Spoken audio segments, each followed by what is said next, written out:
আমার একটা ফ্রেন্ডের একটা জীবনী বলবো, যেটা হচ্ছে আমার ফ্রেন্ড খুবই সুন্দর, খুবই স্মার্ট, অ্যান্ড হচ্ছে সবসময় খুব সুন্দরভাবে চলে, খুব সুন্দরভাবে থাকে, অ্যান্ড হচ্ছে মানে ওই 1000 জনের মধ্যে মানে যদি 10 জন সিলেক্ট করে না, ওর স্মার্টনেস অ্যান্ড হচ্ছে ওর চলাফেরা অ্যান্ড হচ্ছে ওর কথাবার্তা সব কিছুই আলহামদুলিল্লাহ। তো কি ওর ওর একটা গার্লফ্রেন্ড আছে। ও গার্লফ্রেন্ড না হঠাৎ করে ওকে ছেড়ে দেয়, ছেড়ে দিয়ে বলতেছে যে আমি আর তোমার সাথে রিলেশনটা চালিয়ে যেতে পারবো না, আমি তোমার সাথে রিলেশনটা আর এগোতে পারছি না, আমি তোমার সাথে আর হাত ধরে চলতে পারছি না। তো আমি আবার হচ্ছে মানে আমাকে সবাই একটু অন্যরকম ভালোবাসা ফ্রেন্ড সার্কেলের মধ্যে। তো আমি ছিলাম ওই কথার পরে দিয়ে আমি ওর সাথে আবার দেখা করি, ওই মেয়ে অ্যান্ড হচ্ছে ছেলে দুটোর সাথে দেখা করি। তো আমি আস্তে আস্তে জানতে পারি যে ওই মেয়েটার অনেক অপশন থাকে, মানে আরো 4-5টা ছেলের সাথে কথা বলে, এন্ড হচ্ছে 4-5টা ছেলে তো ওকে ট্যাক্স করে, বিভিন্ন অপশন দিচ্ছে আর কি। তো ওই ছেলেটার থেকে অতগুলা বেশি আমার ফ্রেন্ডের থেকে, আমার ফ্রেন্ড আমাদের মতোই মধ্যবিত্ত, কিন্তু ও অনেক হাই লেভেলের ছেলে আছে, অনেক মানে ছেলের অনেক টাকা আছে। তো যে 4-5 জন ছেলে ওকে ট্যাক্স করে, ওরা অনেক অন্যরকম। তো মেয়েটা কি করতেছে যে লুবে ওই ছেলেটার হাত ছেড়ে দিচ্ছে, ওই লুবে ওই ছেলেটার সাথে যে 1 বছর 8 মাস কথা বলছে ওইগুলা ভুলে যাইতেছে। তো আমি বলছি আচ্ছা ঠিক আছে, তুমি কার সাথে রিলেশন করতেছো বা কার সাথে চলার চেষ্টা করতেছো, আমি যদি ওই মানুষটাকে একবার দেখতে পারতাম, আমি নিজেকে লাকি মনে করতাম যে তুমি আমার ফ্রেন্ডের মতো একটা সুন্দর, একটা স্মার্ট এন্ড হচ্ছে একটা ভদ্র এন্ড হচ্ছে আমার ফ্রেন্ড তোমার জন্য পাগল, তোমাকে শুধু ভালোবাসে, এরকম একটা মানুষকে কেন তুমি ছেড়ে যাচ্ছ বা কেন তুমি তার হাতটা ছেড়ে দিতেছো। আমি একবার খালি ওই মানুষগুলোকে দেখতে চাই, তুমি যে মানুষগুলোর জন্য পাগল হয়ে গেছো। তো ভাই গেলাম, ও দেখাবে না। তো আমি টার্গেট রাখছি যে সবসময় যে আমার ফ্রেন্ডকে কষ্ট দিবে, আমি আমি আমার একটা মেয়ে ফ্রেন্ড বা আমার একটা ছেলে ফ্রেন্ড, আমি কখনো চাই না যে ওরা কষ্ট পাক। ওরা কষ্ট পাইলে আমার নিজের অনেক কষ্ট লাগে, আমি ওদের দ্বারা না হ্যাপি থাকি, ওদের সাথে কথা বলি হাইসে হাইসে আমি হ্যাপি থাকি। তো আমি চাই না যে আমার ফ্রেন্ড কষ্ট পাক। কেন কষ্ট পাবে ভাই?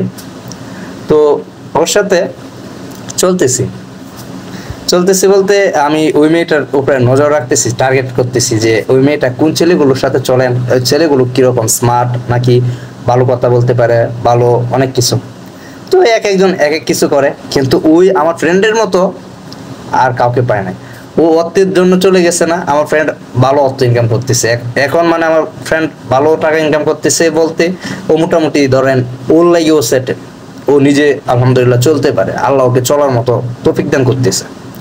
তো যে জিনিসটা না ওই যে কিছু মানুষের পাড়ায় ওই মেয়েটা চলে গেছিল না, যে ওই ছেলেগুলো একটু বড় লোক, ওই ছেলেগুলোর পজিশন অন্যরকম, ওই 4-5টা ছেলে দিকে ওই দিকে গিয়ে ওই মেয়েটা কি হয়েছে জানেন, মানে একটা কাঙ্কি একটা কথা আছে না, রাস্তার মেয়ে এরকম হয়ে গেছে। কিন্তু ওই এক পুরুষ আসক্ত হইতে পারে নাই বলে আমার বন্ধু ভালো চলতেছে, আমার বন্ধু অনেক স্মার্ট অ্যান্ড হচ্ছে আমার বন্ধুর কোনো দিক দিয়ে কেউ বাজে বলতে পারবে না, মানে অনেক স্মার্ট।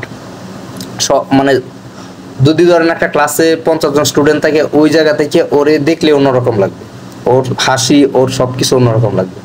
কিন্তু ওই যে মেয়েটা মেয়েটা জানি না এখন কেমন আছে। তো সব কিছু কি যে আমরা অর্থ খুঁজি, আমরা একটু টাকাওয়ালা খুঁজি, আমরা আমরা মেয়ে বলে আমাদের অনেকজন ফ্রেন্ড রিকোয়েস্ট দেয়, অনেকজন কথা বলে, ওই জিনিসগুলো আমরা অ্যাকসেপ্ট করি, অ্যাকসেপ্ট করে কথা বলে একটু কথা এগিয়ে নিয়ে যাই। যখন শুনি যে একটু টাকাওয়ালা তখন তার সাথে একটু কথা বাড়াই।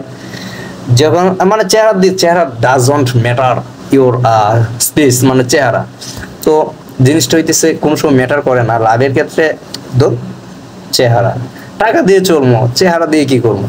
তো ব্রাদার এন্ড সিস্টার জিনিসটা কি, ওই ওই যে আমার ফ্রেন্ড কিন্তু ভালোই আছে, সুখী আছে। আমার ফ্রেন্ড আমার মনে হয় যে ওর ফ্যামিলি যদি ওকে বিয়ে করে, ওর ফ্যামিলি হাই লেভেল স্ট্যান্ডার্ড একটা ফ্যামিলি, মধ্যবিত্ত হলে, তো ও বিয়ে করায় ওই মেয়ের থেকে মানে হাই লেভেলের একটা সুন্দরী একটা মেয়ে বিয়ে করতে পারবে। ওই মেয়ের কি বংশ, ও ও যদি কাঙ্কি হয় তাহলে ওই মেয়ের বংশ তো এই খাঙ্কির রকমই, মানে রাস্তা রকমই। কারণ ভালো একটা ফ্যামিলির মেয়ে তো ভালোই থাকবে, আর খাঙ্কি বা ওইগুলাতে তো টাকার লোভ থাকে। নারী কিন্তু ভাই, নারীর আমি কিছু বলি না, নারী হচ্ছে মাজাতি।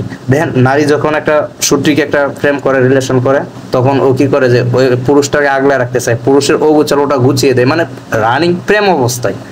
যখন একটা যখন একটা সংসার করে, একটা জামাই হয়, তখন ও জামাইয়ের দেখবেন যে যদি অফিস করে খাবার নিয়ে দাঁড়ায় রয়েছে, চুলগুলো আশ্রয় দিতেছে, শার্টগুলো আয়রন করতেছে, শার্টগুলো ধুয়ে দিতেছে, কোন ফ্যানটা মাইকে গেছে, কোন মোজাগুলা গন্ধ করতেছে, ওইগুলা সব কিছু খেয়াল করে মানে নারী করে দেয়। আমি নারীকে অনেক সাপোর্ট করি, কিন্তু সব নারী কেন। তো জিনিসটা হইতেছে এরকম, মানে বলার বাইরে। আবার দেখেন একটা নারী যখন মা হয় তখন ওর সন্তানকে বুকে দুধ খাওয়াই দিচ্ছে। একটা সন্তান মানে 10 মাস 10 দিন পেটে রাখা যে কি কষ্ট, ওটা আমাদের মা জাতি জানে। তো সবকিছু করতেছে মানে ওদের ভালোবাসার জন্য, মানুষকে ভালোবাসার জন্যই নারী জাতিকে বানানো হয়েছে, আমার যেটা মনে হয়। দেখেন ওরা বয়ফ্রেন্ড মানে এটা যদি হালাল না হয় তবুও বয়ফ্রেন্ডকে ভালোবাসে খুবই, যারা ক্লিয়ার করে। এন্ড হচ্ছে এরপর স্বামী, এরপর হচ্ছে তার সন্তান। এবং হচ্ছে একটা নারী যখন তার বাপের করে থাকে, তখন তার বাপকে এন্ড হচ্ছে তার মাকে, আমার নিজের বোনগুলো কি করতো যে আমার বাবা এন্ড হচ্ছে আমার মাকে, শক্তি আছে শরীরে কিন্তু হাতে নখ কেটে দিত, নখগুলো ডিজাইন করে দিত, মাঝে মাঝে বলতো মা একটু মেহেদি দিয়ে দেই। তো এই জিনিসগুলো করতো, মানে সাজাতো। কি করে যে ওরা মা এন্ড হচ্ছে বাবাকে ওরা ছোট মানুষ সাজিয়ে ফেলে, মানে বাচ্চা সাজিয়ে ফেলে যে তোমরা আমাদের কাছে বাচ্চা, এরকম। ঠিক আছে, তো আমার এক বোন আমার মাকে তুই করে বলতো। জিনিসটা আসলে এরকম। তো নারী জাতি আসলে অনেক ভালো, এন্ড হচ্ছে ওই একটা জাতি খুব খারাপ যে জাতিটা, বা ভালো একটা ফ্যামিলির মেয়ে খুব ভালো, আর ওই যে ওই জাতিটা ওই মেয়েটা খুবই খারাপ, ওই মেয়েটা খুবই ডেঞ্জারাস। ওই মেয়েটা কখনোই ভালো কাউকে পাবে না, টাকা পাবে না। ও এক সময় বুঝতে পারবে যে আমি টাকার জন্য ওর সাথে সবার সাথে আমি সময় দিছি, কিন্তু টাকা আমার যতটুকু দরকার অতটুকু হয় না। তো ব্রাদার অ্যান্ড সিস্টার, কাউকে মিন করে কথাটা বলি নাই, অ্যান্ড হচ্ছে কাউকে মিন করিও নাই, আমার মিন করার মতো অপশন নাই। আমি নিজে রিলেশন করি না, অ্যান্ড হচ্ছে আমি রিলেশনে জড়াবো আমি কোনো একদিন।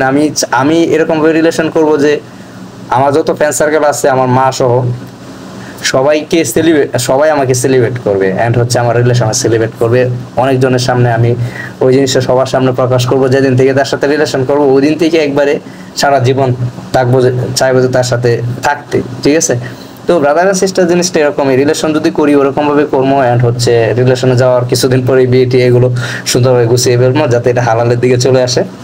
তো ব্রাদার এন্ড সিস্টার, যে পুরুষটাকে তুমি অবহেলা করতেছো, যে পুরুষটা তোমাকে পাবে এই চিন্তা করতেছে, কিন্তু তুমি তাকে তার হবা না এই চিন্তাটা তুমি করতেছ, এগুলো বাদ দিয়ে সঠিক মানুষটার সাথে সঠিকভাবে চলাচল করা। Brother and sister, have a good day.